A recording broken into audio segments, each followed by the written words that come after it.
Hey there, welcome to the channel. So today I want to look at the chance of a recession. All right, so where I'm going to start is looking at, we go to Fred. This is the St. Louis Federal Reserve. It's one of their whatever banks or organizations, and they're really good. You should look it up, like look up Fred online, and they have lots and lots of really good data. So I'm going to look at that first. So what I want to look at here is I'm going to look at the CPI. In red is the consumer price index for all urban consumers. Okay, so that's your CPI. And then we're looking at it with the federal funds effective rate in blue. So blue is the Fed funds rate, and then red is the CPI. And so we're going to look at the relationship between these two. And then the gray areas are recessions. So if we go back to 55, I don't really have data before that for the Fed funds rate on this chart for whatever reason. So we go back to 55, start here and we look. The Fed funds rate at this point in 55 is about 1%, and they start raising the Fed funds rate, and the CPI is actually negative. There was some deflation there, but then the CPI kind of ramps up, and we get to a point here where the CPI is at about 3.5%, and the Fed had raised rates to about 3%, and then then the Fed cuts back on its rates and the CPI comes off. And then we go through, they raise Fed cranks up the rates again, not too much, but to like 4%. And then we see this big period in the 60s where like the Fed's fund rate is trickling up and the CPI is also trickling up. They kind of go down together. They're kind of following each other, except that you can note that, the Fed funds rate is kind of leading. The move in the Fed funds is kind of leading the CPI a little bit, but they're both going up together. So whatever was going on, the Fed was probably trying to stay ahead of the inflation that they saw was coming. And then they kind of ramp it, and they kind of ramp it at the end of the 60s, and bada boom, we get recession. And, this is kind of the thing. Anytime, and we'll see this over again, if they kind of ramp rates really fast, we go to recession. Basically, something seems to break. So here they ramp it up, seems okay for a while, then boom, we go into recession. And then they go and they crank the rates back down in response to the recession. And you can see that the CPI responded and went down as well. Then we have another cycle in 75. Here is an interesting one. Fed funds, notice Fed funds is kind of keeping up or sort of leading the CPI. So they're kind of like trying to keep ahead of it. And then, but either way, inflation is going up really fast. Fed funds is going up really fast. Boom, another recession. Once again, you can see how they lead it on the way down, dropping the rates faster, and then the inflation goes down kind of later. Then we have going into the 80s. Now, the 80s, it was a big mess. The CPI went up as high as like 15% almost. And so they were cranking rates to near 20%, just a big mess. But then in the big picture, you can see that we had a couple of recessions in there, and a big recession in the in the second, in 81. And what you can see is the CPI is going down, the Fed held rates up and stuff, and CPI kind of led in this case, and the Fed kind of held rates up. Now, you can see a couple periods here where so Fed funds in the late 80s, they did crank these up and didn't really get a recession right away. And then they dropped them, but then eventually something broke in the early 90s, and then they lowered rates. So here would be a period where you say, well, maybe the Fed didn't break the market there. They didn't cause that recession. They didn't break the economy. Maybe over here as well, they, cranked them up and they didn't cause a recession.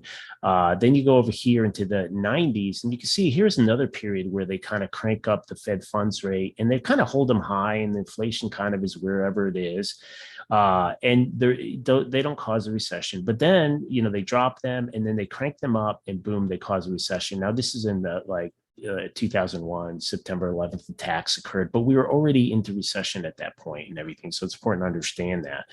So, and then we have another period, 2005. This is kind of an interesting one because the Fed, they really just were cranking rates up. They hold, and then boom, we get the recession. So what you kind of see here is very often you see that at some point, if they really crank those rates too fast, you get a recession. They can there's periods where they're moderately raising them and there's not a recession reported. But when they raise them really fast, due to whatever, due to they're trying to keep up, trying to kill inflation or whatever, that causes some kind of issue with the economy. So it's although I've worked really hard to point out a few cases where maybe they had a rate raising cycle and they didn't cause a recession. Very often they do. Very often, a ramp in rates will cause that. But the other thing to note too is, like I was saying, is that a lot of these periods, they were kind of keeping up with inflation. They were kind of either leading it or lagging it, but they were kind of going with it. So they weren't getting so far behind. They weren't really behind inflation. So let's see what's happening now. Okay. So right now, and also this one in 2015, this rate rising cycle, it was a smaller one. They didn't take rates very high. They got them up to about 2%. And then we had some stock market stuff. And then the recession, they didn't really get a recession, right? That was really due to Cerveza shutdowns and everything. But now look at this guy. Look at our inflation. We're getting like 7% inflation, 8% inflation, but the Fed's fund rate is still at essentially zero. And they've raised it and it's at like 25 basis points. So what do you see here? What you see is like the Fed is way behind. If you look at these different periods of time, do you have any period in time, and I don't have data back here for the Fed funds on that, what happened there, but in all this time from the 55 on, do you ever see a case where the Fed is got rates at 0% and the inflation is spiking above 5%? I don't see it. They're never that far behind. So that's what this chart is telling me. It's telling me that they're very far behind. Now, that kind of fits with the kind of talk you've been hearing from the Fed. The talk that you've been hearing from the Fed is, oh, we may increase rates by 50 basis points, 75 basis points. Why would they do this? They would do this because they're way freaking behind. So now I've just zoomed in and you can see here our CPI has gone through the roof. And yet here they've only got a little uptick in rates to 25 basis points. So that's what this chart is showing. It's showing that if they raise rates fast, something breaks at some point. There may be a delay. It may take a year, whatever. There may be a delay, but eventually you end up in recession. So it has an effect. And that makes a lot of sense. You raise rates. When you do that, you slow down economic activity. If the economic activity was hot, then you just slowed it down. But if it was not that hot, if the economic activity wasn't growing that fast, then you're going to put it into recession. What we see here is, it looks to me, and this is my opinion, it looks like they're way behind. And this is why we're getting that talk. This is why we're really getting that talk of, 50 and 75 basis points. And the question is, how are they going to follow through? I don't know. I suspect that they're going to try to. They have to do something. This inflation is in the mainstream media now. It's in the mainstream narrative and it's bugging Biden, et cetera, et cetera. Yes, he's got Putin to blame for things, but that's where he's at. Now, we have, of course, a war in Ukraine going on as well. So that's not helping. And there's another aspect to this. We have oil very high. So now oil is pricing in, oil is this base component to the entire economy. Economy runs on it. I know green this, green that, but at this point, still oil runs the world economy. And you can see that oil is still persistently high. I'm looking at the Brent crude end of day contract. Now, as I'm shown here on this chart, like we got this compression going on. It's kind of looks like a symmetrical type triangle. This is a continuation type of pattern. It's been going on for a long time, 2 months solid. 2 months solid of a consolidation pattern. Now, what's going to happen here? What's going to happen with oil? Is this thing going to reverse and go back down? Well, let's see what's going on.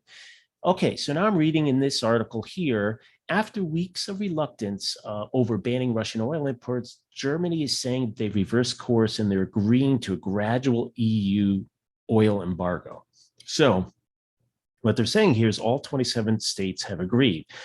So this is kind of a change, and it looks like what's happening is now it's not official yet, but next week they're going to have some kind of vote or meeting on it where it should become official that they're going to ban Russian oil.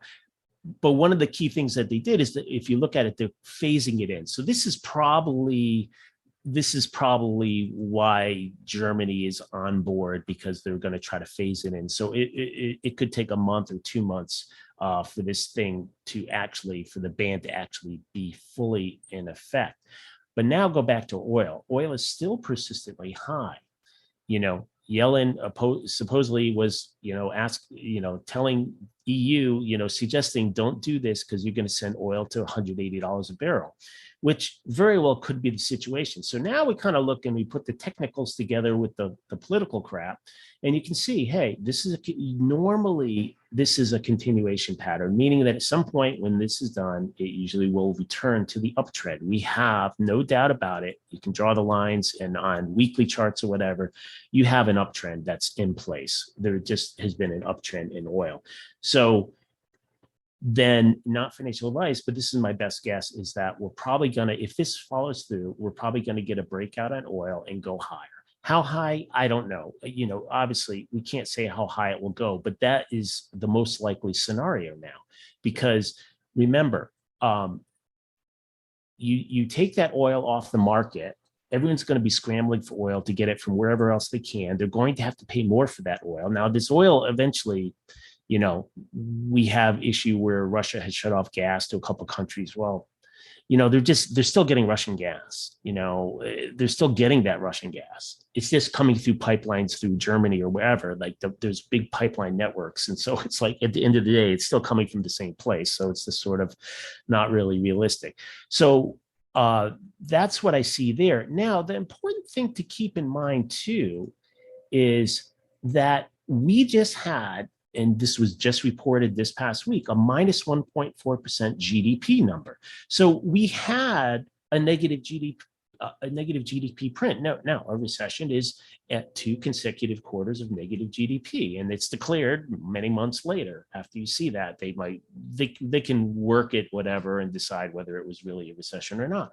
So given the things that were happening in there, and you can see my earlier video on this negative GDP that we had, you can see that there's a couple. The big one was the trade deficits. We have very high imports. We're not exporting very much right now, and so this is contributing negatively to GDP.